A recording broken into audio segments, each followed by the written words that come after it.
Сәлем достар, бүгін біз түрік пидесін жасаймыз. Ең алдымен ол үшін ыдысымызға жылы сүтімізді құямыз. Қант пен дрожжымызды саламыз. Сұйық майымызды құямыз. Тұзымызды саламыз. Қаймағымызды саламыз. Одан кейін бір жұмыртқамызды саламыз.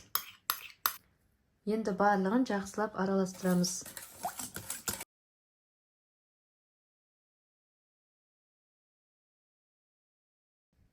Енді осы массаны ұнымыздың үстіне құйып, қамыр илейміз.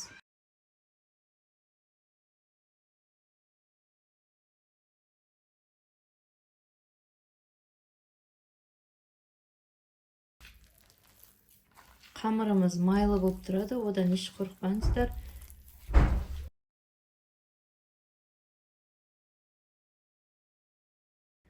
Мінекей осылай қамырымызды біріктіріп илеп алдық. Енді осының бетін жауып, жылы жерге көтерілгенше қойып қоямыз.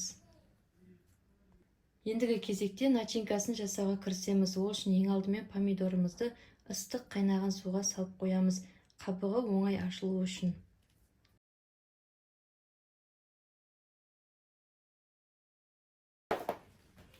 Мінекей осылай помидорымызды сыртқы қабығын ашып тазартып алдық. Помидор, болгарский перец және чеснокты блендерге салып езіп аламыз.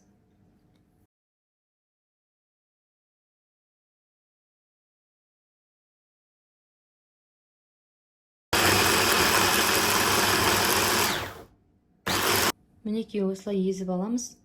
Қатты езіп жібермеңіздер, болгарский перец арасына көрініп жүру керек.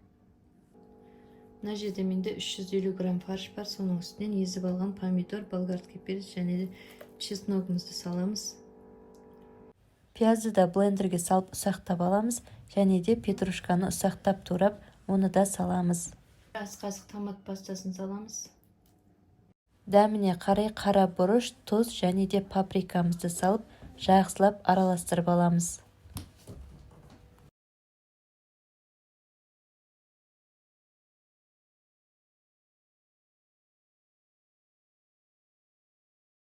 Қамырымыз көтерілді, шамамен әрқайсысын 130 граммнан бөліп аламыз. Оқтаудың көмегімен өте жұқа қылып, сопақша етіп жайып аламыз. Егерде қамырларыңыз қалың болса, пісу барысында қамырларыңыз ашылып кетеді. Ортасынан салмасын саламыз, және де жиегін осылай жауып шығамыз.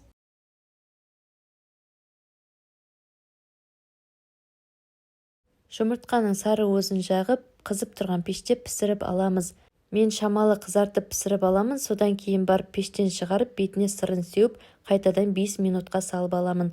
Сол кезде сырымыз езіліп, үзіліп, әдемі әрі дәмді болып шығады. Рецепт ұнаса, каналыма тіркеліп, лайк басып, комментарий қалдыруды ұмытпаңыздар.